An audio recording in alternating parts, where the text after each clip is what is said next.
먼저 국민의힘 당대표 경선부터 들여다봅니다. 이준석 36살 젊은이가 돌풍을 일으키고 있습니다. 과연 최연소 당대표 자리에 오를 수 있을까요? 이준석 전 최고위원 호랑이 등에 올라탔다라고 얘기를 하는데요. 이준석 전 최고위원 발언 한번 들어보시죠. 제가 참 호랑이 등에 탔습니다. 제가 이번에 전당대 타고 보니까 호랑이 등이더라고요. 예. 그런데 결국에는 호랑이를 탄 것이기 때문에요. 호랑이를 옳은 방향으로 이끌면은 지금 이미 약간 그 기성 정치인들의 어쨌든 패기 없음과 그리고 보신주의에는 충분히 맞설 수 있다. 어느 정당이든지 크게 한 번씩 변혁을 겪는다 이렇게 봅니다. 예를 들어 과거에 호남 중심의 어쨌든 구 DJ계 중심으로 했던 그런 어떤 민주당도 결국 노무현과 문재인 대통령을 겪으면서 좀 더 젊은 사람들과 함께하고 그리고 또 노무현 정신이란 걸 구현하고 이렇게 한다고 하는 것처럼 저는 우리 당도 변혁을 몇 번 겪어야 되는 것이거든요. 예, 지지율도 지금 상승세를 타고 있습니다. 후원금을 받고 있는데 후원금 한도 1억 5천만 원을 사흘 만에 채웠습니다. 대단하지요? 한번 들어보실까요?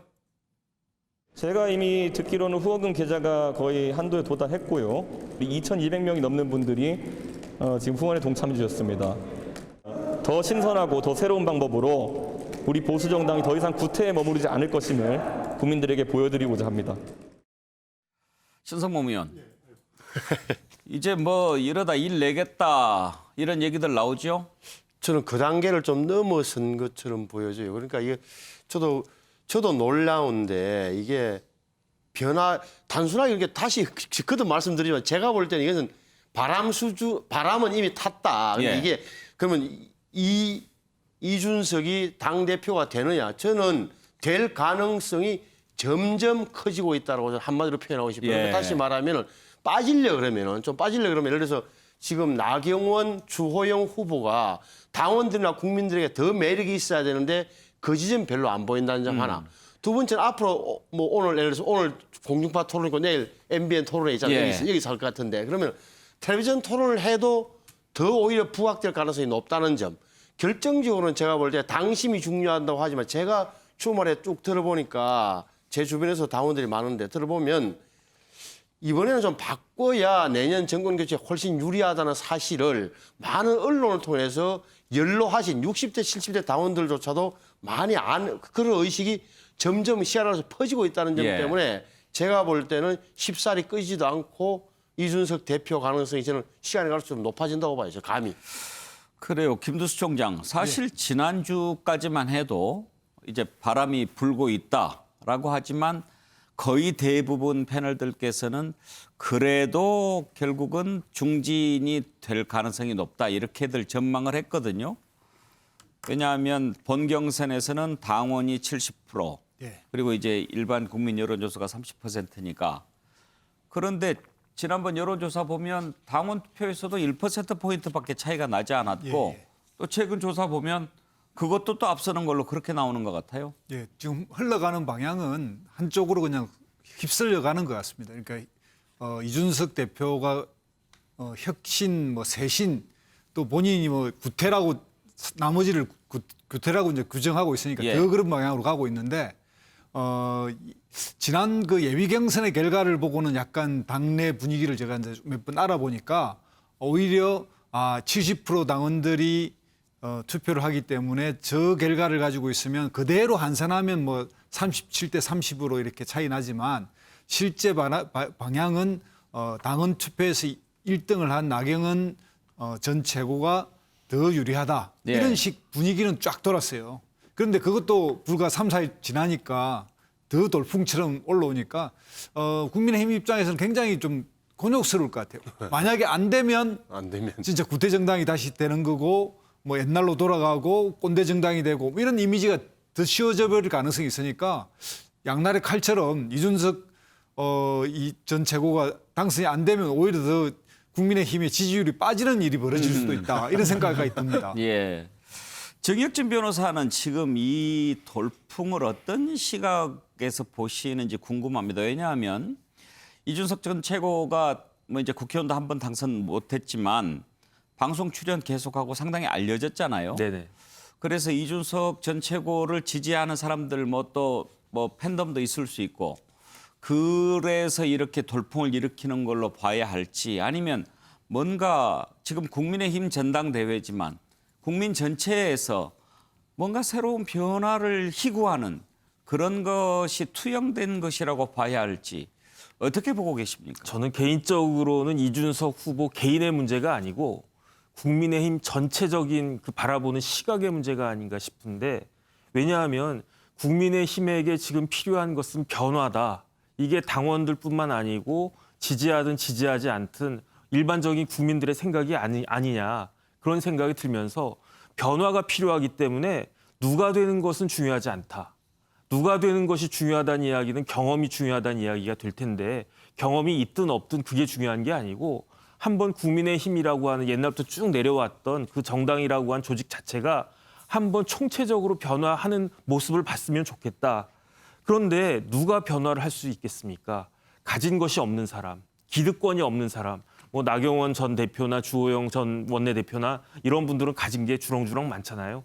그렇기 때문에 그런 분들보다는 이준석 그 후보가 정치는 사실 생각보다 오래 했지만 그래도 별로 손에 쥔 것은 없는 것 같은 그런 사람이 한번 그 해보면 어떻겠느냐. 사실은 뭐 저도 그런 생각은 드는데 이준석 후보가 진짜 제1야당의 30대 대표가 됐을 때 충분히 부작용이 있거든요. 예측이 충분히 제가 봐도 가능한데 그 부작용이 있을 거라고 한 것을 알면서도 많은 사람들이 그래도 일단 한번 바뀌는 모습을 한번 보자.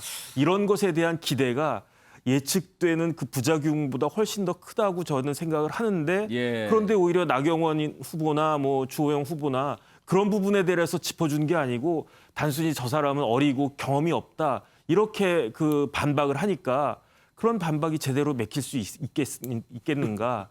저는 그런 생각이 들면서 지금 그 신 의원님 그 말씀하신 것처럼 한 발짝 한 발짝 더 진짜 다가가고 있는 거 아닌가 그런 생각이 들었습니다. 예. 이준석 전 최고위원 말대로 호랑이 등에 탔지요. 돌풍을 일으키면서 정말 많은 사람들이 관심을 갖고 또 계속 얘기하고 그러면서 이준석 바람이 이제 태풍으로 변하는 그런 모양새가 됐습니다. 그런데 박진영 부대변인은 약간 비판적으로 보고 계시는 것 같던데 뭐 어떤 기사를 보니까 히틀러의 비유를 하셨던데 무슨 얘기예요? 예. 저도 뭐 이준석 최고가 가지는 역동성에는 뭐 한편 긍정적인 부분이 있다고 생각합니다. 예. 근데 이게 보면요. 급진적 보수주의 경향 이렇게 저는 보여집니다. 급진 보수. 안 맞잖아요. 예. 급진하고 보수하고. 예. 안 맞는데 이념적으로 이 이준석 최고가 하는 이야기는 굉장히 오른쪽에 있습니다. 사회적 약자라든가 소수에 대한 배려라든가 이런 것들에 대한 뭐 할당이라든가 이런 거 배려 없이 무조건적으로 경쟁하자 뭐 이런 이야기지 않습니까? 같은 당내에 있는 김웅 의원도 그렇게 했을 때 그러면 공동체가 붕괴될 수 있다 이런 이야기까지 했습니다. 그 굉장히 오른쪽으로 가 있는데 다만 새롭다라는 걸로 이분이 굉장히 지금 이 바람을 일으키고 있는 이런 상황인데요. 저는 이것이 한편 우려를 가지고 있다고 봅니다.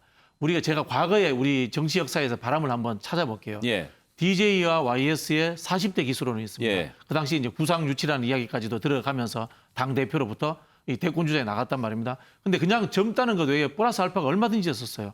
대중경제론, 평화통일론, 뭐 민주주의 수많은 가치들을 내포하고 갔단 말입니다. 근데 지금 이준석 최고가 보이는 모습은 나이가 젊다라는 것, 기존의 것들을 부정한다는 것 외에 어떤 가치 지향을 보여주고 있느냐. 거기에 대해서는 저는 정확하게 잘 모르겠어요. 한편으로 보면 좀 우려도 되는 측면도 있고 이래서 저는 이 돌풍이 한편으로 불어오면서도 한편으로는 우려도 된다. 뭐 이런 생각을 가지고 있고요. 저는 이 국민의힘의 중진들이 저처럼 이렇게 가치의 문제를 가지고 좀 이준석 최고하고 논쟁을 했으면 좋겠다.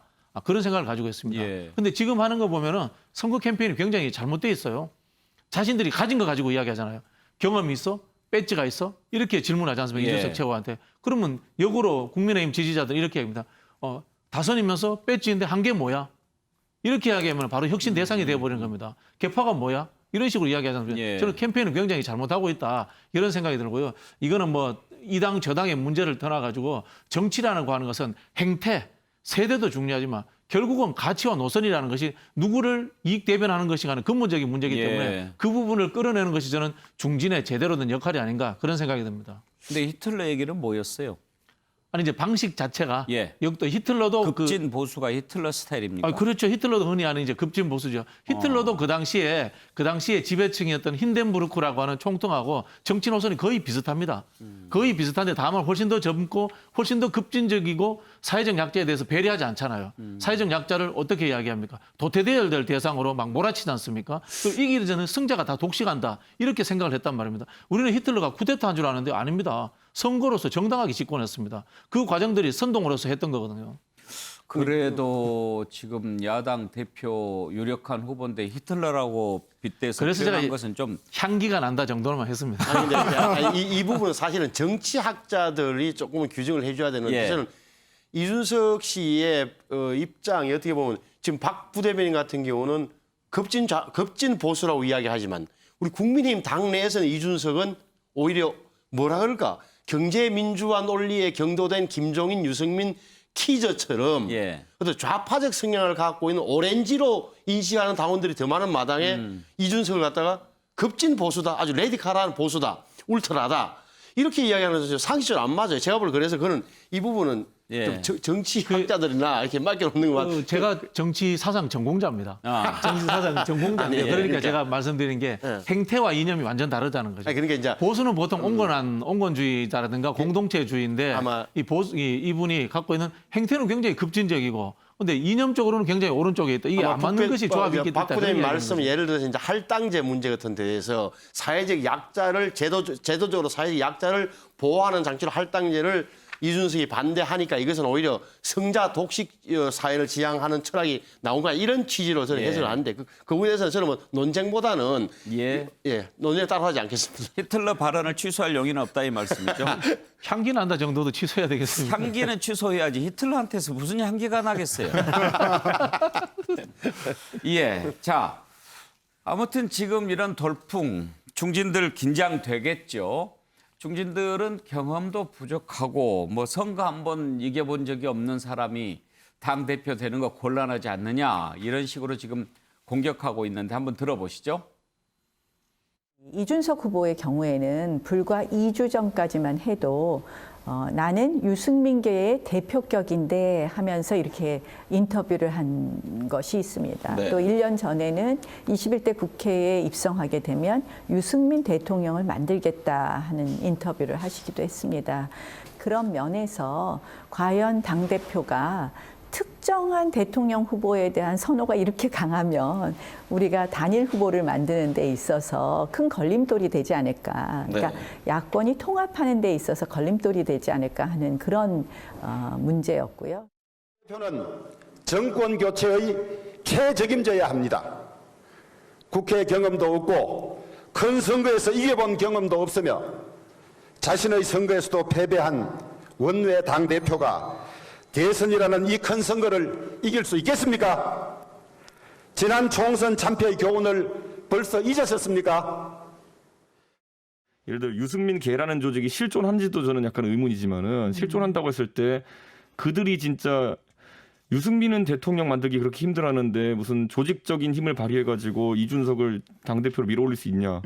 그 힘이 있었으면 옛날에 유승민을 대통령 만들었겠죠. 그러니까 저는 이게 그러니까 논리가 좀 안 맞아요. 논리가 안 보면은. 맞는다.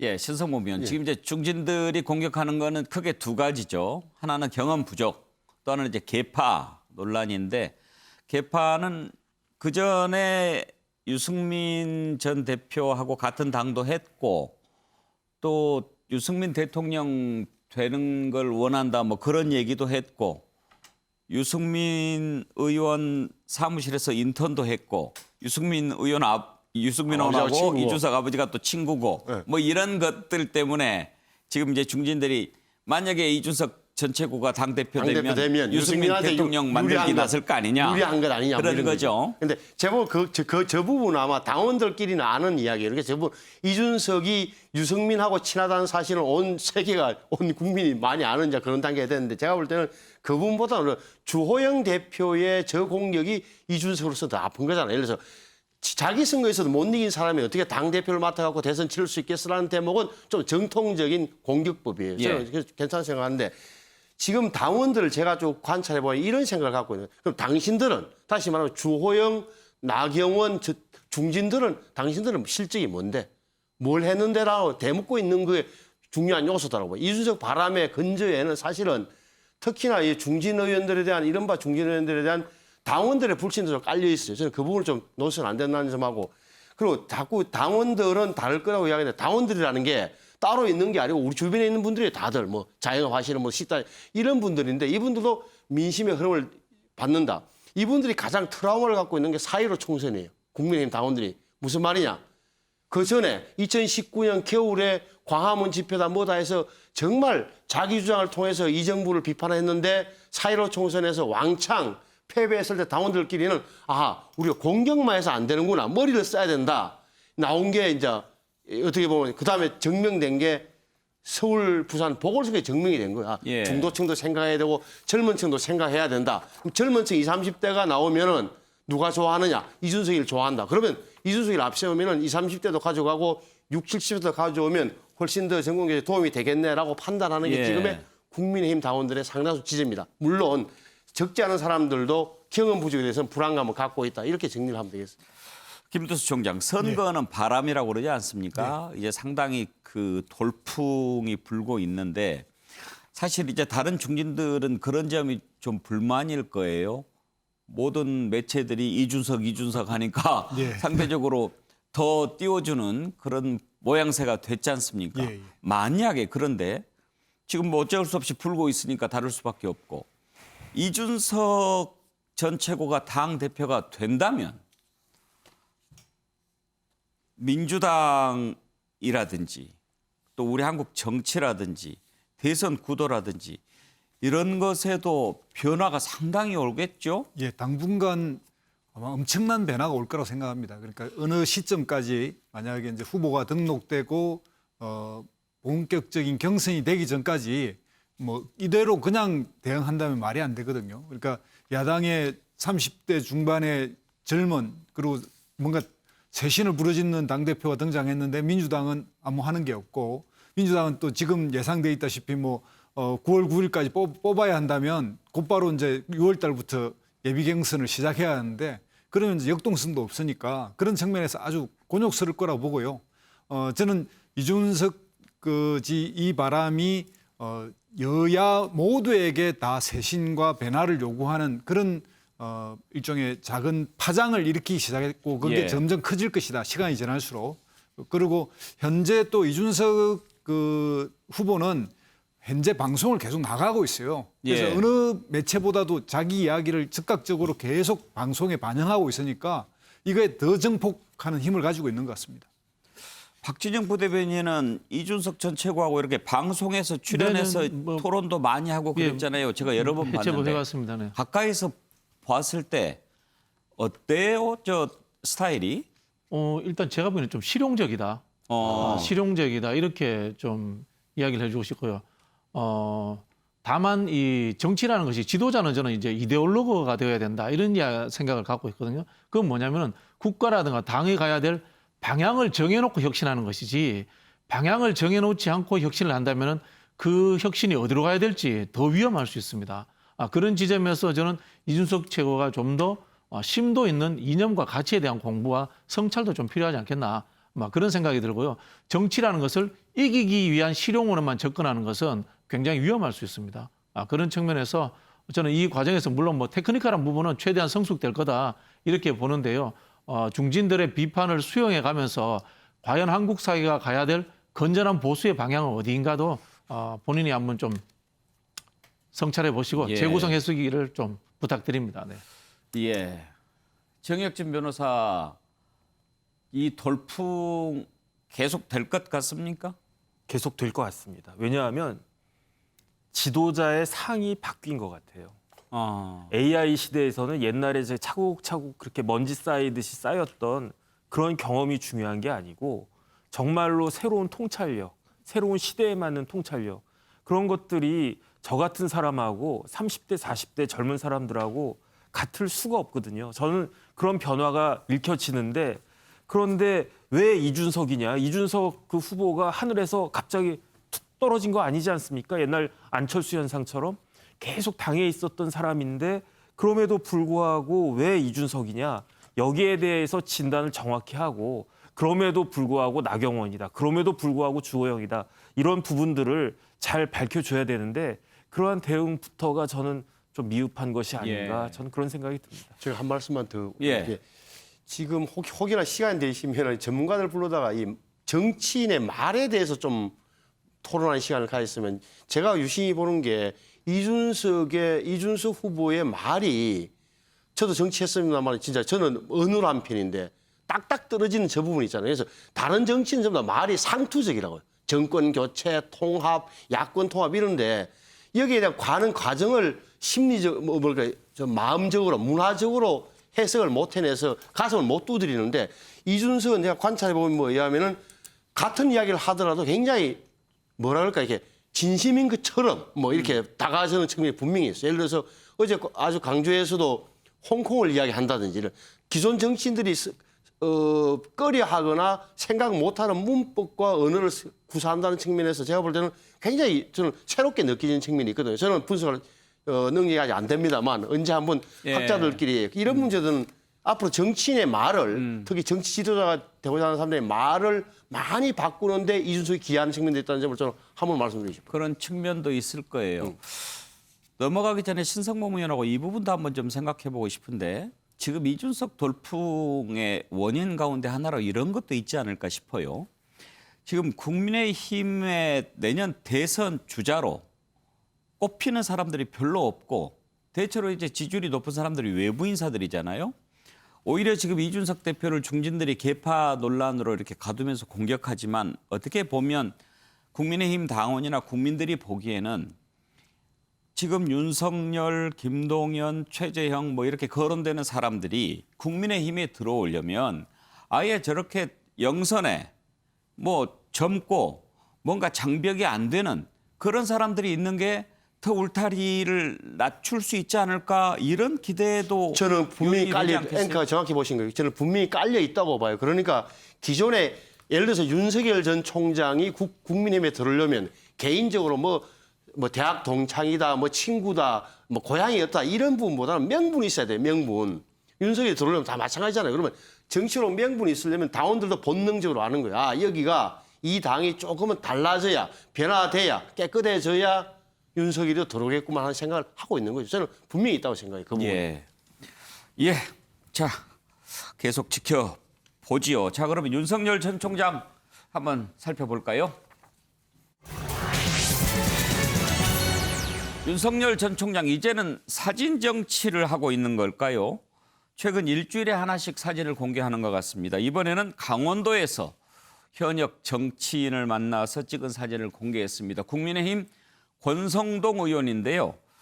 서로 아주 친한 사이라고 합니다. 이 윤석열 전 총장 외할머니 댁이 강원도 강릉인데 어려서 외갓집을 가면서 권성동 의원 어려서부터 친하게 지냈다라고 합니다. 강릉에서 만나서 식사도 하고 식당 주인과 악수도 하고 사진도 찍고 그랬는데 자, 요즘에 보면 일주일에 한 장씩 사진이 나옵니다. 서울대 반도체 공동연구소, 그다음에 청년들 IT 하는 청년들 만나서 찍고 이제 드디어 현역 정치인과 만났습니다. 자, 한번 살펴볼까요? 강릉이 외가라고 하는데 신성범 의원. 지금 기다리는 사람은 있는데 기다리는 사람은 안 만나주고. 김종인 전 위원장 말씀이군요. 계속 이렇게 만나는데 현역 정치인 만나는데 그냥 만나지는 않았을 거 아니에요.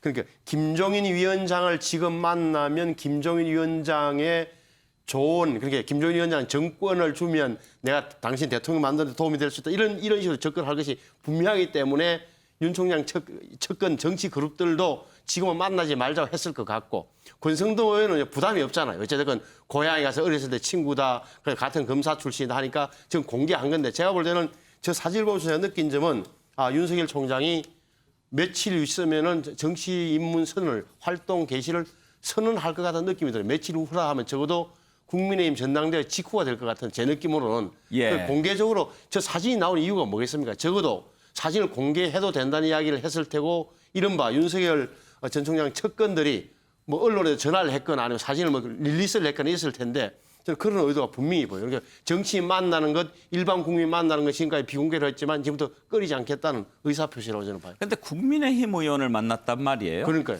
혹시 국민의힘 쪽을 생각하고 있는 거라고 당연히 저는 봐야 될까요? 지금 처음부터 끝까지 윤석열 총장이 제3지대는 비현실적이라는 말씀을 계속 드려왔고 선택은 이 길밖에 없을 거 봤는데 타이밍이 문제였을 뿐 저는 아마 8월쯤 생각했는데 저는 제가 볼 때는 적어도 6월 6일 전당대 이후로 빨리 땡기실 거고 지금 중요한 포인트는 오히려 국민의힘 전당대회를 앞두고 6월 10일 이전에 윤석열 전 총장이 어떤 전당대회를 겨냥한 메시지를 내느냐 마느냐 그 메시지 내용이 뭐가 될까가 우리도 핵심이라고 봐요.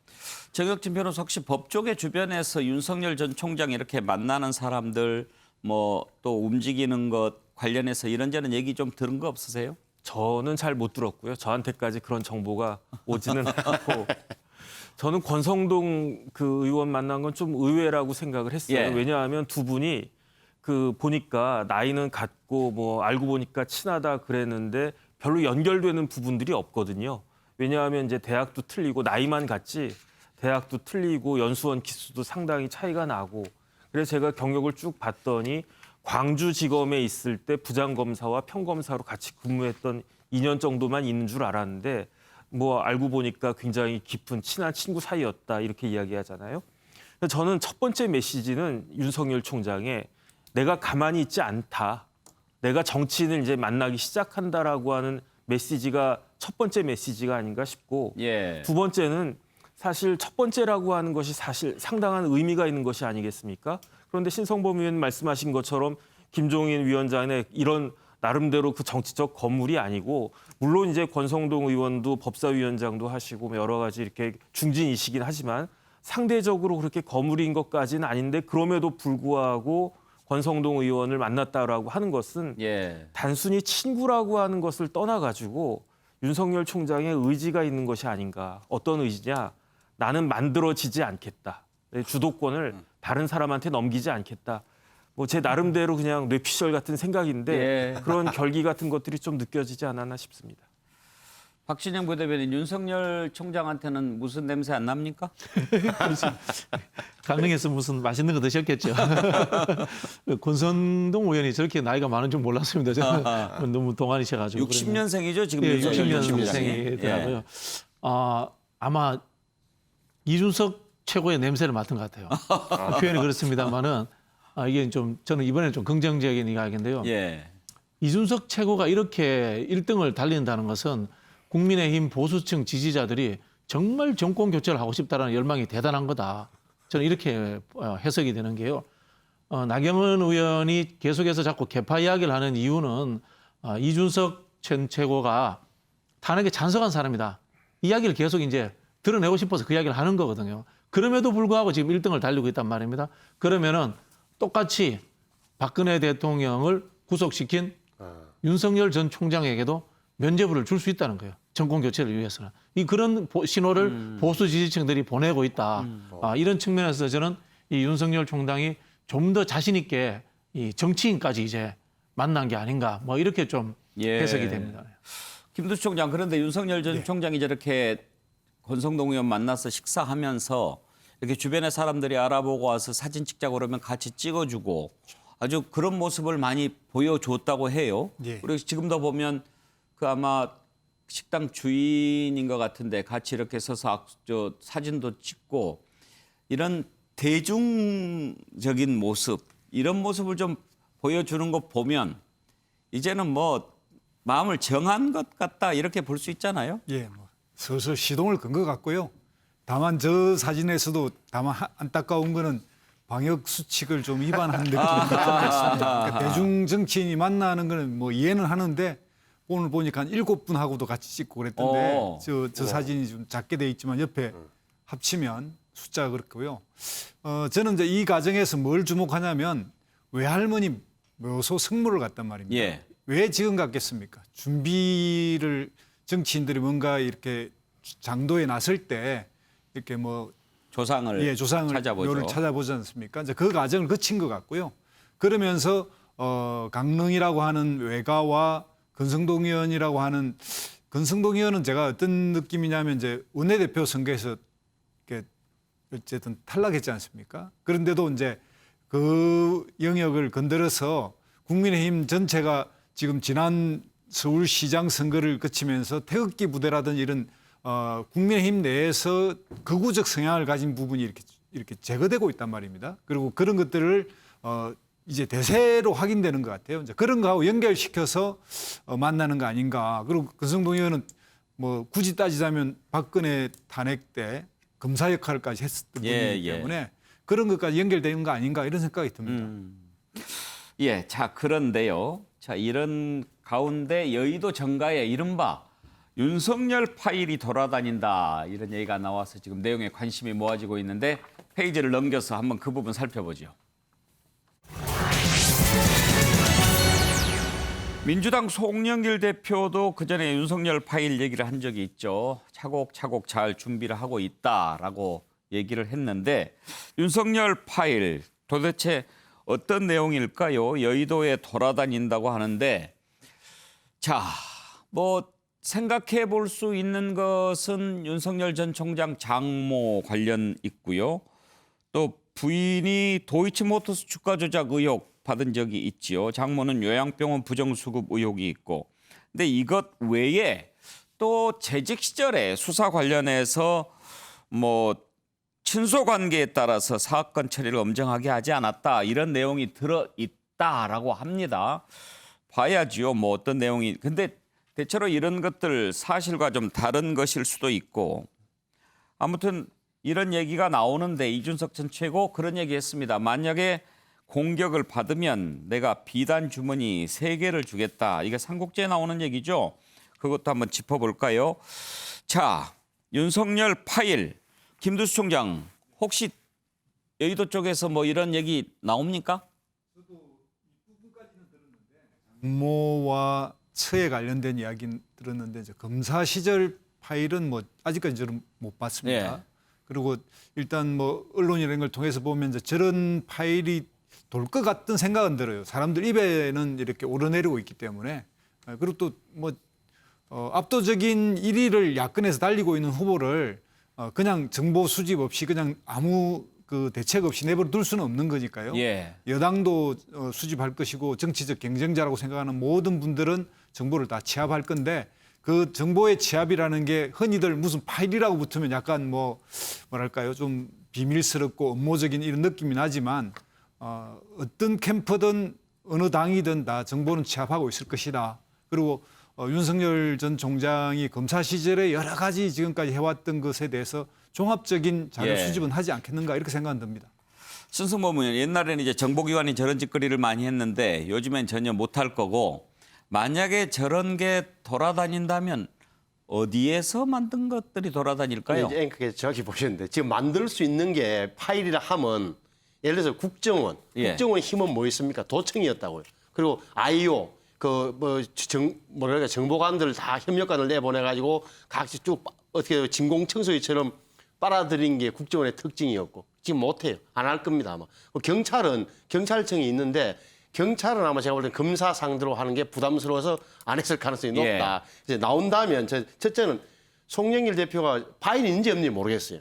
파일이 있든 없든 만약에 윤석열 총장한테 타격이 가는 내용은 지금처럼 뭐 부인이나 장모 건은 이미 언론에 다 보도되고 그다음에 결혼하기 전에 일이기 때문에 저는 문제가 안 될 제가 볼 때는 큰 타격을 못 준다. 뭐가 있어야 되느냐? 윤석열 검사가 적어도 부장검사 뭐 이런 검사 부장검사 검찰총장 하면서 중앙지검장 검찰총장 하면서 특정인을 봐줬다. 네. 그래서 특권을 이용해서 사건을 덮었다. 아니면 더 침소봉내서 뭐 엮어 넣었다.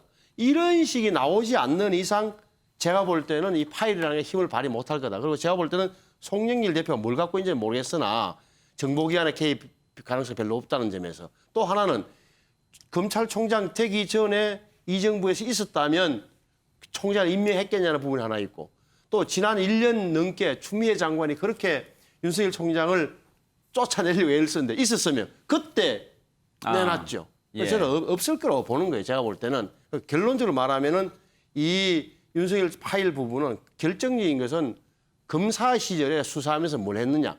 나올 수 있는 검찰밖에 내부에서. 사실은 우리 윤 총장이 이런저런 수사할 때 소문이 나기를 누구를 막 이렇게 했답니다 정도가 나와야 되는데 제가 볼 검찰 내부에서 나올 가능성도 제가 볼 크지 않아요. 예. 자, 파일과 관련해서 나왔던 얘기들 한번 들어보죠. 윤석열의 수많은 유루진부터 사건에 대한 파일들을 다 지금 차곡차곡 준비를 하고 있다는 말씀드리고 윤석열은 8번 고시 떨어지고 9번째 하겠지만 송영길은 한 번에 붙으셨다는 사람이에요. 변호사인 거 다 알고 계시죠? 내가 머리도 더 크고 그렇죠. 대한민국의 대통령이 적당히 되는 게 아닙니다. 네. 저 하나씩 제가 자료를 체크하고 있다는 말씀을 드리고 당에서 같이 함께하는 당원 동지들을 보호할 그런 의무가 있습니다. 우리 당으로 활동하고자 하는 대선 주자에 대한 공격이 들어온다면은 설사 자신이 지지하지 않는 우리 당내 후보라 할지라도 철저하게 아끼고 보호하는 자세로 가야 된다. 윤석열 총장 부인이나 장모에 대한 공격이 들어오면은 제가 그거는 만약에 윤석열 총장이 우리 당에 들어와서 같이 활동한다면은 비단 주머니 3개를 드리겠습니다. 네. 급할 때마다 하나씩 열어보면 됩니다. 네. 충분히 그거는 받아치고 역효과까지 상대편한테 넘길 수 있는 그 정도 해법은 있습니다. 예. 정혁준 변호사 책을 많이 읽으시니까 삼국지에 나오는 얘기죠. 비단 주머니는 네. 뭐지요? 저는 이제 잊어먹어가지고 정확하게 기억이 안 나고 그다음에 그게 중요한 게 아니고 과연 이준석 그 후보가 대표가 됐을 때 실질적으로 윤 총장에게 줄 수 있는 것이 무엇일까? 예. 저는 그게 사실 굉장히 궁금하거든요.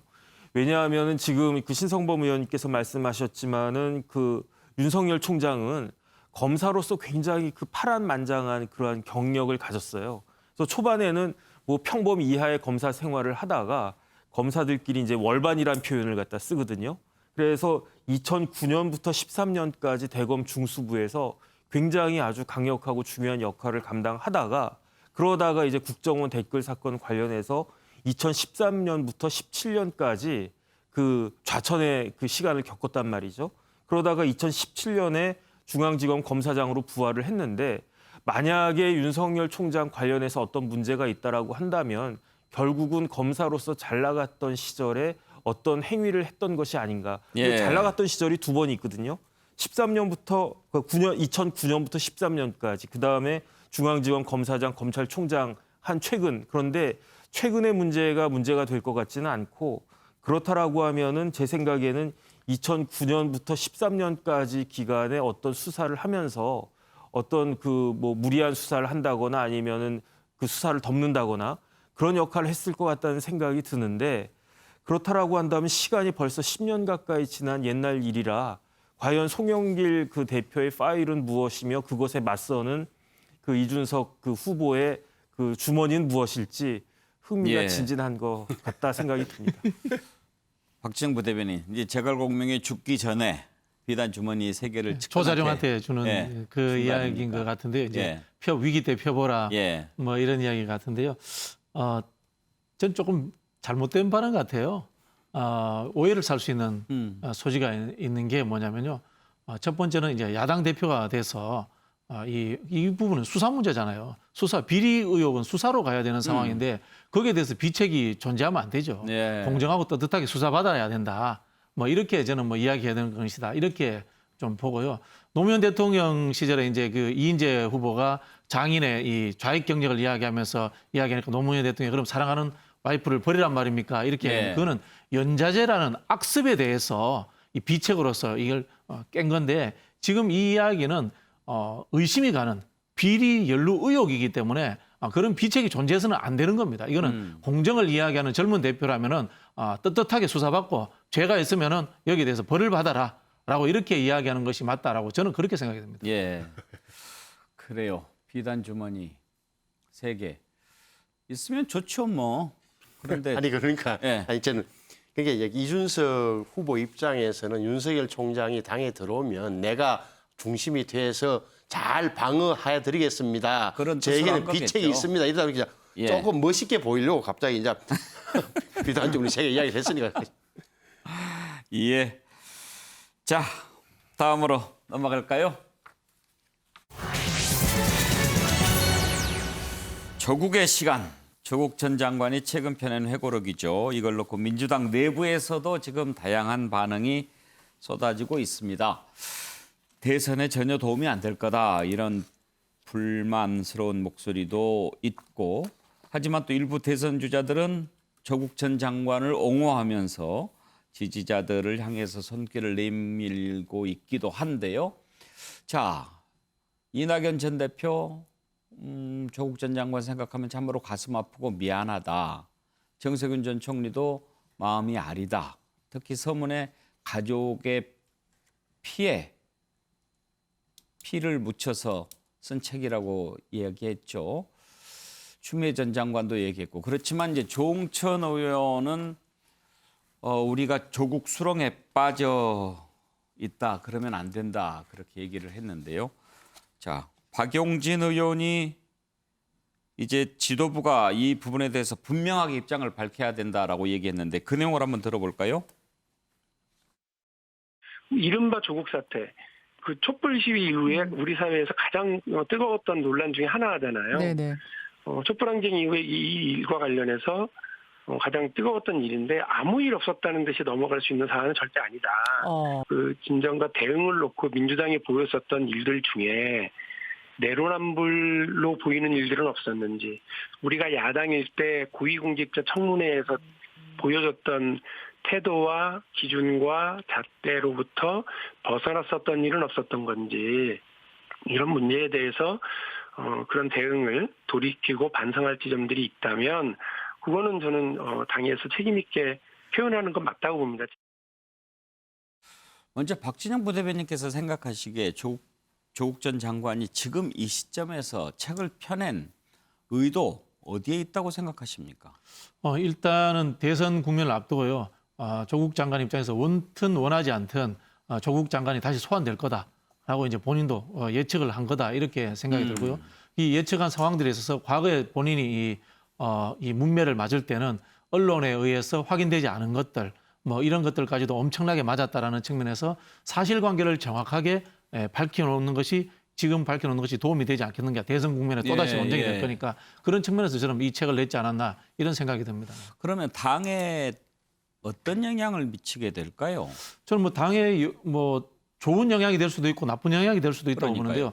조국 장관이 쓴 내용으로 인해 가지고 기존에 있었던 그 사실관계라든가 이런 것들이 바뀌는 상황들, 그리고 우리가 생각했던 부분들이 바뀌는 상황들. 예를 들면 두 가지 아닙니까? 현실적으로 이야기하면은 고위공직자로서의 처신에 있어서의 법률적인 문제를 떠나서 도덕적으로 일부 좀 문제가 있을 수 있었다라는 것과, 그다음에 검찰의 표적 수사라든가 과잉 수사로 인해서 이 한 집안이 몰락했다. 또 이 검찰 개혁을 시도하려고 보니까 이런 일들이 생겼다는 것이 두 가지가 이렇게 대립하는 상황에서 흔히 하는 검찰 개혁이 더 중요한 이슈로서 존재했어야 됐다라는 부분들, 그다음에 윤석열 총장이 그 당시에 과도하게 했다라는 것들이 증명될 때, 그럴 경우에는 대선에서 오히려 민주당에 유리하게 작동할 수도 있는 상황이 아닌가, 뭐 이렇게 해석이 되고요.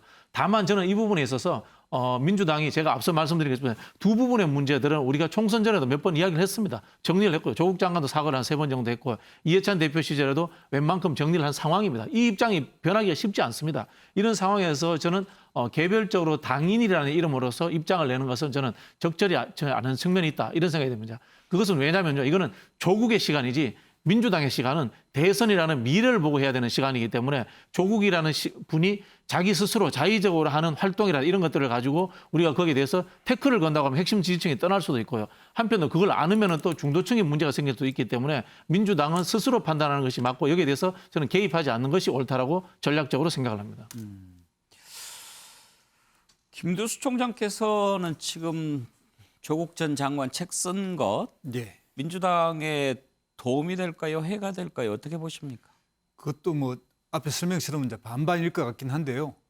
아마 2심이 굉장히 재판 과정에서는 2심이 굉장히 중요하지 않습니까? 2심에 조금이라도 도움이 돼야 되겠다 생각도 했을 거고, 본인의 억울한 심정, 개인의 억울한 심정을 개인이 회고록이라는 행식을 책을 내는 거는 민주당이 뭐 내라 마라 할 일도 아니고요. 그건 본인의 판단이니까 그 판단은 존중되어야 된다고 생각하는데, 다만 이 당에서 이것에 대해서 당의 공식 입장이 계속 있어야 된다라고 이야기하는 거는 이게 그 일로에서 총선도 거쳐오고 했지만 항상 선거 때가 되면 다시 소환해서 이야기하니까 참 민주당으로서 참 곤욕스러운 일이라고 예. 저는 생각합니다. 그런데 지금 현재 이 조국의 책이라고 하는 저 내용들이 구체적으로 이제 이렇게 알려지게 되면 좀 우리가 오해했던 거나 도덕성의 문제들 어느 부분이 약간 덜어질 수는 있을 것 같습니다. 그러나 야당이 이렇게 씌우고 있는 프레임은 내로남불이거든요. 그러니까 내로남불의 핵심은 법적 문제가 아니라 도덕성입니다. 공직자가 가져야 할 도덕성 문제인데 이 도덕성이 어떤 사람들의 눈에서 볼 때는 치명적이지 않은 건데 어떤 사람들 눈에는 뭐 아빠 찬스, 엄마 찬스를 쓰고 그 어떤 경우에는 뭐 비유를 박근혜 그 대통령의 뭐 목심이라고 했던 예. 그 여성분을 비교하기도 하고 이제 이렇게까지 나가니까 상당히 이제 곤욕스러운 건 사실인데 이번 기회에 이제 민주당 송영길 대표가 저 부분에 대해서는 또 새로운 지도부로 들어섰기 때문에 한번 정리는 하지 않을까 생각이 듭니다. 대선을 앞두고 어차피 문제가 될 것 같으니까 사실관계를 좀 밝혀놓자 하는 차원에서 책을 펴냈을 것이다. 2심을 앞두고 좀 유리하게 하기 위해서 펴냈을 것이다. 이렇게 시각이 갈리는데 최경진 변호사께서는 어느 쪽인 것 같습니까? 일단은 재판에는 도움이 안 될 것 같다. 네. 일단 이게 이제 법조인들의 일반적인 이야기인 것 같고요. 좀 유감스러운 것은 다른 사람도 아니고 서울대 법대에서 다른 법도 아니고 형사법을 전공했던 가르쳤던 그러한 그 조국 교수가 그 형사 재판을 앞두고 저런 행동을 하는 것은 조금 유감스럽게 생각하는 사람들이 많을 것 같고 예. 그다음에 이제 판사들 같은 경우에는 담당 재판부 같은 경우에는 이게 재판에 영향을 미치고 심지어 정치적으로 영향까지 그 뭐 하려고 하는 것이 아닌가. 그렇다라고 하면은 제 느낌으로는 그렇게 좋은 그 영향은 주지 않을 것 같다라는 생각이 들고요. 그다음 저는 추미애 전 장관과 자꾸 비교가 돼요. 네. 왜냐하면 추미애 장관과 조국 그 전 장관의 목적은 똑같다라고 저는 보거든요. 검찰 개혁, 뭐 윤석열 타도, 그다음에 정권 재창출. 그런데 추미애 전 장관은 완전히 실패를 갖다가 했죠. 뭐 여드름 같은 거 가만히 두면 저절로 없어질 수 있는데 자꾸 막 짜려고 그렇게 건드리면 더 커지지 않습니까? 윤석열 총장 가만히 두었으면 지금과 같은 유력한 대권 후보가 됐을 것인가? 저는 그렇게 생각을 안 하는데 그렇다라고 하면 요번에 조국 전 장관이 저 책을 조국의 시간이라고 한 책을 쓴 것은 어떠한 그 영향을 미칠까? 제가 곰곰이 생각을 해봤더니 추미애 전 장관은 장관이라고 한 입장에서 검찰총장을 마치 부하 다루듯이 하면서 뭐 명을 거역한다는 등 그런 식의 이야기를 했지만 조국 전 장관은 상황은 정반대인 것 같아요. 왜냐하면 윤석열 전 총장에 의해서 기소돼서 피고인으로 아주 약자의 입장에서 저 책을 썼기 때문에 아직 제가 읽어보진 않았지만 어떤 내용이 들어있을지 모르지만 그러한 상황은 다르기 때문에 추미애 전 장관과 다른 영향이 효과가 있을 수 있을지는 모르겠는데 그것이 저는 사실은 많은 사람들한테 지지하는 사람이든 아니면 반대하는 사람들이든 지금 뭐 베스트셀러 완판됐다고 그러니까 많은 사람들이 읽지 않겠습니까? 저 책의 내용에 따라서 영향이 달라질 수도 있지 않을까 하는 생각을 했습니다. 예. 저는 조국 전 장관이 왜 이 책을 이 시점에 냈느냐. 예. 한마디로 하면 윤석열 견제용으로 봐요. 다시 말하면 윤석열이 그렇게 법치와 원칙을 한 사람이 아니고 사실은 사심을 갖고 정치적 의도를 갖고 수사를 해온 사람입니다라고 말하고 싶은 거예요. 예. 심지어는 문재인 대통령을 잠재적 피해자로 규정하고 정권을 무너뜨리기 위해서 수사한 사람이나 소리를 하고 싶은 거예요. 제가 볼 때는 그때 거짓말 윤석열 견제용이라고 보는 거고 하나는 그럼 내용이 뭐가 포함됐어야 되냐. 그리고 좀 더 진지해지려면 첫째는 1심 판결 난 부분 적어도 부인 정경심 씨가 4년 선고받고 법정 구속돼서 항소심 가 있는 부분 또한 오촌 조카가 역시 1심, 2심에서 전부 다 4년 받고 혐오소 생활하고 있잖아. 이런 걸 법원 판단에 대해서 그러면 증거가 잘못되었다든지 법원이 판단을 잘못했다 이런 게 좀 나와줘야 되고 또 하나는 윤석열 총장을 왜 시켰느냐.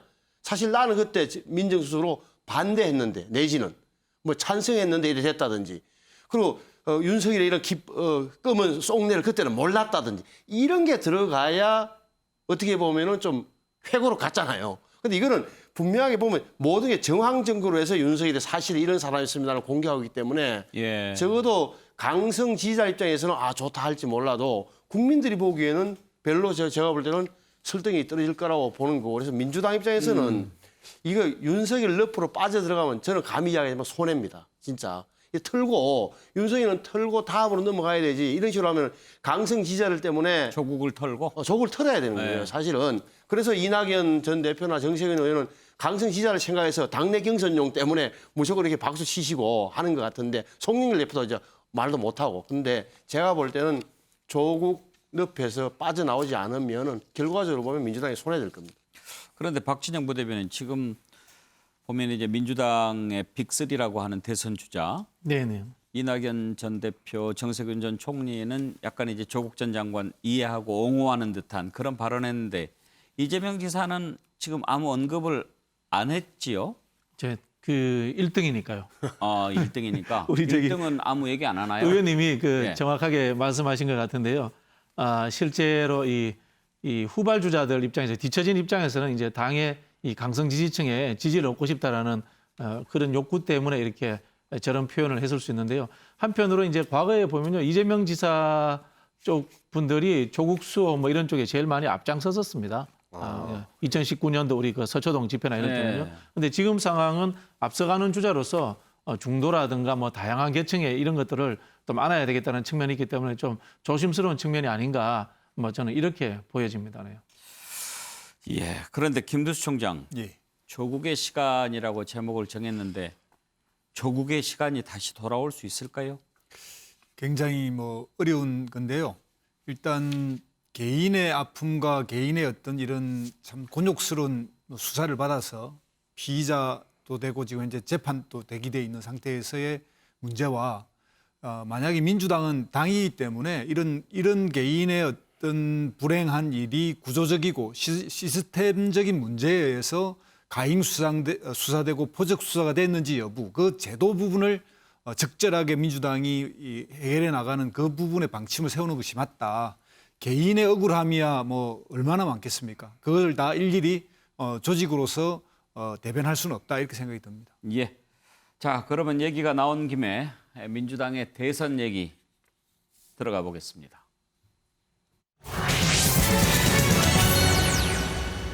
민주당에서 대선 후보 경선 연기론이 다시 불이 붙을 조짐을 보이고 있습니다. 이광재 의원 최근에 대선 출마를 선언했죠. 그런데 대선 경선 연기론에 찬성한다 이런 입장을 밝혔습니다. 이유로는 백신 문제 해결이 가시권에 들어왔을 때 경선을 시작하는 것이 국민에 대한 예의다. 이 코로나 문제를 들고 나왔는데요.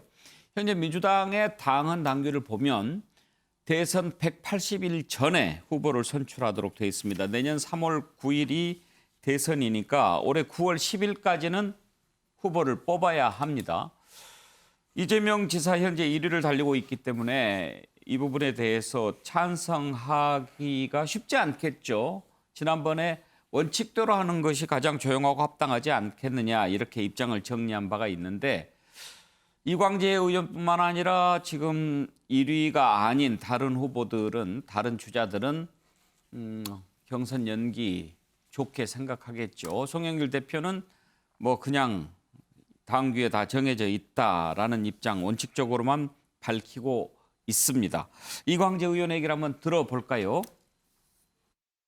저는 기본적으로 제가 선수이기 때문에 경선 시기에 대해서 얘기하는 거는 부적절하다고 봅니다. 네네. 다만 국민들 입장에서 보게 되면은 네네. 뭔가 코로나가 끝이 나고 백신 문제에서 안정감이 생겼을 때 그래 이렇게 했기 때문에 저희가 이제 경선을 시작합니다라고 하는 게 국민들에 대한 예의이지 않을까. 그러나 저는 어떤 결정이 나더라도 당당하게 경선에 임할 생각입니다. 예, 집단 면역 형성이 된 다음에 하자. 이광재 의원이 지금 코로나를 이유로 내세웠는데. 뭐 제가 보기엔 연기될 가능성이 없어 보입니다. 예. 예, 당대표가 당헌 당규에 있다라고 못 박아 버렸고요. 예. 1등 주자가 동의하지 않는 상황에서 경선 일정을 바꾸는 것은 현실적으로 어려울 겁니다. 이게 경선을 뒤로 하는 것이 장점도 있을 수 있고요. 빨리 하는 것도 장점도 있을 수 있습니다만은 이 연기론으로 당내 갈등이 생기는 것이 가장 큰 문제입니다. 사실은. 그런 측면에서 두 사람이 연기에 대해서 부정적인 입장을 가졌기 때문에 저는 연기는 현실적으로 어려울 것이다. 뭐 이런 생각이 들고요. 거기에 덧붙여서 제가 하나 말씀드리고 싶은 것은 우리가 흔히 하는 컨벤션이라든가 시기의 문제가 사실 중요하지 않습니다. 될 만한 사람, 경쟁력이 있는 사람이 후보로 뽑히는 것이 가장 중요한 것이다. 이런 좀 기본적인 기준을 좀 정하는 게 좋다. 이런 생각이 듭니다. 근데 이제 경선 연기론 나오는 게 그거 아니겠습니까? 지금 물론 1위를 이재명 지사가 하고 있고 그 좀 뒤집거나 뭘 또 하려면은 시간이 좀 좀 지난 다음에 이렇게 해야 될 필요성도 있고 또 하나는 국민의힘은 11월에 지금 뽑잖아요. 너무 일찍 뽑아놓으면은 우리가 더 불리한 거 아니냐 이제 그런 얘기들을 하는 거란 말이에요. 근데 뭐 그런 이야기들도 있는데요. 사실 대한민국에서요. 대통령 후보 경선은 거의 5년 하지 않습니까? 대통령 뽑아놓으면 그다음 대통령 생각해서 벌써 언론에서 이미 추적해서 이 기대 게임을 해주고 있는 상황인데 5년 동안 뭘 했는지 저는 뭐 그런 분들에게 묻고 싶고요. 마찬가지입니다. 이 약점이라든가 이런 검증의 문제도 늦게 뽑아서 안 나온다, 일찍 뽑아서 안 나온다 그렇지 않습니다. 나올 거는 이미 다 나옵니다. 어떻게 표현하자면. 네. 김두수 총장. 예. 이런 시각도 있더군요. 지금 이제 코로나를 이유를 내세우면서 이광재 의원이 경선 연기한 것은 11월에 이제 집단 면역 형성 정부가 목표하고 있지 않습니까? 만약에 정말 그렇게 돼서 집단 면역 형성이 되면 다시 이제 친문 지지자들이 집결할 수 있고 그렇게 되면 이제 이재명 지사보다는 더 친문 쪽 후보들이 유리해질 수 있는 그런 공간이 생긴다. 이런 계산일 거다. 예, 뭐 계산을 하면 각자 어떤 나름의 그런 계산이 있을 것 같은데요. 저는 그 정치의 어떤 행식을 보면 결국 컨벤션이라고 하는 사람들이 모여서 정치는 결국 사람이 모여야 되는데 지금 현재는 비대면이라는 상황에서 이걸 치르면 활력도 떨어지고 변화 가능성도 없습니다. 근데 만약에 지금 우리가 이 상황을 생각하는 건 뭐냐면 압도적 1위인 후보가 여야다 1위가 좀 압도적인데 여는 당 내에 있고 야는 당 밖에 있습니다. 그럼 이게 이제 상대적으로 보면 당 안에 있는 1위는 그냥 이렇게 하든 저렇게 하든 뭐 굳혀진다고 치더라도 상대가 있는 야당 부분은 만약에 윤석열 그 후보가 국민의힘에 입당을 안 하면 11월에 뽑힌 야당 후보와 관계없이 12월이나 1월까지 단일화라고 하는 또 다른 퍼포먼스가 벌어진다는 거죠. 그런 측면에서 시간적인 문제가 있을 것이다 이렇게 생각이 들고요. 저는 이 문제의 결정은 당헌을 바꾸는 게 아니거든요. 이 당의 정치적 결정을 하는 당무위원회를 소집해서 이 상황에서는 우리가 새롭게 결정을 그 당무위원회에서 그냥 하면 되는 거거든요. 그래서 저는 당연히 여당이 이번 대선에서 승리하려고 하면 그냥 이거는 경선을 당연히 연기하는 게 맞다. 지난 서울시장 선거를 봐서도 여당에 뽑힌 후보와 야당에 활력이 있는 단일화는 경쟁이 안 됐거든요. 그리고 그냥 정당대회도 봐도 그전에 추미애 그다음에 이해찬 대표가 뽑을 때 정당대회와 이낙연 이번에 송영길 그 당대표를 뽑을 때의 전당대회를 봐도 이게 활력의 차이가 너무 납니다. 그래서 그런 측면에 보면 정부의 이런 그 방역과 여야의 상대와 전략을 모두 감안하면 이거는 뭐 1위 후보의 동의 여부와 관계없이 1위 후보도 본인의 승리를 위해서는 좀 더 전략적으로 결정하는데 동의하는 게 좋겠다. 저는 그렇게 생각됩니다. 예, 신성범 의원. 저 남의 당 이야기라서 조심스럽긴 한데 관찰자 입장에서 굳이 보자면 1위를 달리고 있다고 해서 다른 후보들이 좀 바꿔달라는데 그걸 끝까지 안 바꿀 경우에 이재명 지사가 이걸 전 타격도 있다고 봐요. 그리고 객관적으로 보더라도 김두수 총장이 이야기한 게 맞는 부분이 있는 거예요. 이게 전략적으로 우리 국민의힘은 2달 후에 뽑히고 그런 컨벤션 효과를 잔뜩 할 때인데 이때 비대면 선거운동을 하는 이때 9월 달에 하려면 지금 시작해야 되잖아요. 준비가 되는지는 모르겠고 그래서 근데 다른 후보들도 보면 나는 이제 주자라서 말은 못하지만 내심 전부 다 원하잖아요. 이낙연 대표도 전 대표도 마찬가지고 정세현 총도 마찬가지고. 그러니까 우리 후보한테 맡기지 말고 후보끼리 협상에 맡기지 말고 송영길 대표가 결정하라 이 말이에요. 결론을 내려라. 왜냐하면 이거는 당헌 당규 바꾸는 아까 말씀드렸지만 바꾸는 게 아니더구만요. 제가 읽어보니까 단 상당한 사유가 있을 때는 당무위원회 의결로 대선 일정을 변경할 수 있다 돼 있는 거예요. 있다라고 돼 있죠. 돼 있어. 그러니까 이거는 제가 볼 때는 그 송영길 대표가 적어도 정치적으로 결정하면 될 건데 하기 어려운 구조가 돼 있는 것 같은데 제가 계속 말씀드리지만 이재명 지사가 잘못하면 몰릴 수 있다. 이것은 뭐 나중에 2달 늦게 한다고 해서 순위가 바뀌거나 다른 후보가 선출되는 일은 별로 없을 것 같은데 대범하게 한번 해주는 것도 이재명 지사 입장에서는 정치적으로 오히려 이득이 될 거라고 저는 제3자 입장에서 그렇게 말씀드립니다. 자, 지금 대선 주자들 여론조사 어떻게 나왔는지 한번 볼까요? 최근에 한 겁니다. 지난주에 리얼미터가 조사한 내용입니다. 윤석열 전 총장이 조금 빠졌어요. 그래서 30.5%. 그렇지만 여전히 1위를 달리고 있고 이재명 지사가 25.3 좀 올랐고 이낙연 전 대표도 상당히 반등하는 모습을 보였습니다. 11.1. 그리고 정세균 전 총리는 별로 변동이 없어요. 3.8. 지금 이렇게 돼 있는 상황인데 이재명 지사, 이낙연 전 대표가 좀 오르고 있다는 모습이 좀 특이하죠. 그런 점에서 이낙연 전 대표 시간이 좀 더 있으면 반등할 수 있지 않을까. 그리고 정세균 전 총리와 이낙연 전 대표가 서로 또 단일화 움직임을 보일 수도 있는 거고요.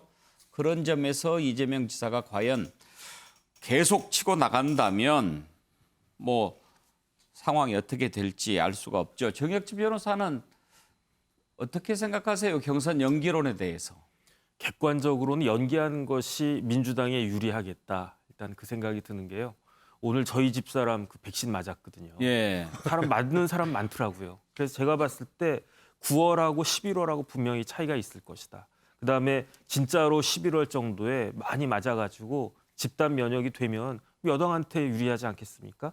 더 중요하게 제가 본 것은요. 이번에 당대표 선거였어요. 이번에 민주당 당대표 선거가 굉장히 박빙이었고 드라마틱할 정도로 아주 근소한 차로 송영길 대표가 되지 않았습니까? 하지만 그렇게 주목을 받지는 못했다고요. 오히려 지금 국민의힘이 그 이준석 후보 뭐 돌풍 막 하면서 사람들이 재밌겠네 이렇게 되는데 9월 9일 날은 언제냐면 아직도 더울 때잖아요. 휴가 마치고 사람들 막 늘어지고 그럴 때 근데 여당 대표가 어쨌든 여당 후보가 뭐 누가 될지 또 거의 뭐 뻔하지 않겠습니까? 그렇게 해서 지금 예측한 대로 이재명 후보가 그 후보로 선출이 된들 그게 어떤 그런 그 효과가 있을까? 반대로 국민의힘이나 해서 야권 단일화해서 11월 정도에 찬바람 살살 불기 시작할 때 그때 되는 거하고 제가 봤을 때는 굉장히 전술적으로도 차이가 있을 것 같다는 그런 생각이 드는데 지금 송 대표가 어떤 결정을 하실지는 잘 모르겠습니다. 근데 이제 김두수 총장 좀 큰 틀에서 한번 봐보면은요. 일단 후보 입장에서 보면 이재명 지사야 빨리 대선 후보 되면 최고로 좋겠죠. 뭐 다른 당연합니다. 후보들 정리가 다 되니까. 그런데 지금 정혁진 변호사 얘기했듯이 일찍 9월에 딱 뽑아놓고 지금 이제 국민의힘 쪽에서는 그야말로 지금 윤석열 전 총장이 들어오든 안 들어오든 간에 11월에 후보를 뽑는데 또 11월에 국민의힘 뽑아놓고 그 뒤로도 또 최종 후보를 뽑을 수도 있는 것 아닙니까? 그런 식으로 단일화 과정 거치고 그런다면 지난번 서울시장 선거처럼 막판에 반등을 할 수 있는 그런 요인도 된단 말이에요. 맞습니다. 지금 이제 이게 왜 그럼 6개월 전에 뽑아야 된다고 당헌에다가 이렇게 써놨냐면요. 그 원리는 그렇습니다. 당대표에서 대통령 후보를 중심으로 당을 재편하고 대통령 후보가 당을 장악해서 끌고 가는 게 좋겠다라고 하는 이해찬 전 대표의 경험에서 나왔어요. 그 이해찬 전 대표의 경험에서는 그게 중요한데 사실상 그 민주당이 대통령 후보를 선출해 가는 과정에서 과거에 2000년 전에는 당대표가 당 총재란 이름으로 그냥 미리 뽑아가지고 거의 1년 내내 대통령 후보를 하는 게 좋았습니다. 그런데 그 이후로 2002년 노무현 대통령 때 시절에 5월 달에 뽑았더니 어떤 일이 벌어졌냐면 8월 달에 지지율 10%까지 내려간 일이 있어서 후보 교체론까지 나왔거든요. 이제 그런 역사가 있었고 그 이후로는 이제 그러니까 2017년은 탄핵 때문에 2달 전에 뽑았고요. 그 다음에 이제 2008년에 뽑을 때 2007년에 그 선거에서는 9월, 10월까지 다 웬만하면 다 그렇게 넘어가서 선거를 했습니다. 그러니까 이게 민주당의 지금 행태 금방 아까 나왔지만 한여름에 그것도 휴가철에 전국 순회 경선을 한다는 것도 이게 말이 안 되는 선거예요. 그래서 저는 이런 그 결정을 해놓고 나서 나는 당연히 이번 전당대회에서 당연히 당의 지도부들이 모여서 그냥 이번에는 다음으로 순차해 놓는 게 좋겠다라고 이런 결정을 내릴 줄 알았는데 결국 이 결정 안 내려버리니까 당의 갈등 상황으로 혹시라도 갈 것 같다. 그리고 압도적 1위 후보가 원칙대로 하자라는 이야기를 하는데 당대표도 거기 눈치를 봐야 되는 상황이 생겨버리는 것. 이런 거는 민주당 전체의 대선 승리를 위해서는 좀 불행한 일이다 이렇게 생각이 들고요. 이건 당대표와 이 당을 아끼는 중진들이 이게 의견을 모아서 저는 뭐 이번 12월 안으로 뽑으면 된다고 저는 생각합니다. 근데 박지영 부대변인, 민주당이 그동안 당헌 당규 몇 번 바꿨잖아요. 네네. 그 바꿨던 게 오히려 지금 발목을 잡는 형국이 됐습니다. 사실 그 서울 부산시장 보궐선거 때도 당헌 당규, 기존 당헌 당규로는 후보를 안 내야 되는 거 아니에요. 근데 그걸 이제 바꿨고 그때 또 당헌 당규 때문에 국민들 비판을 많이 받았는데 어떻게 보면 지금 가장 당헌 당규를 바꿀 필요가 높은 시점에 아이고 뭐 그전에 계속 바꿔서 혼만 나고 이런 얘기 나오는데 뭐 그동안 바꿨으니까 또 바꿀 수도 있는 거 아니에요? 뭐 그때는 잘 됐고 지금은 나쁘고 이럴 수도 있고 이게 역으로 판단할 수가 없는 거지 않습니까? 판단을 할 수가 없는, 예측할 수 없는 거기 때문에 안정적으로 가자는 이야기를 하게 되는 건데요. 이런 부분이 있습니다. 후보를 뽑아놓고 또다시 단일화가 또 있을 수도 있습니다. 우리는 상상력이 부족하다는 생각이 드는데 지금 민주당이 176석이 되고 나니까 176석이 과반 득표로 보장하는 건 절대 아닙니다. 176석이라도 20% 30% 득표하고 질 수도 있습니다. 그러면 176석이라는 정당에서 후보를 뽑아놓고 또 다른 합종 유상이 또 생길 수도 있습니다. 노무현 대통령도 한번 생각을 해보십시오. 후보는 4월인가 5월에 뽑아놓고 또 정몽준 후보하고 단일화하고 여러 가지 정치적 이벤트가 존재했던 거거든요. 근데 우리가 정말 잘못 판단한 것 중에 하나 이런 게 있습니다. 정치적 이벤트라고 하는 것은요, 가치와 세력의 연합이 되는 것이 이벤트로서 효과가 있는 것이 늦게 하네, 빨리 하네, 흔히 하는 청중이 많이 동원되네 이런 거는 중요하지 않습니다. 중요한 거는 유능한 후보가 당선되느냐 하는 겁니다. 예.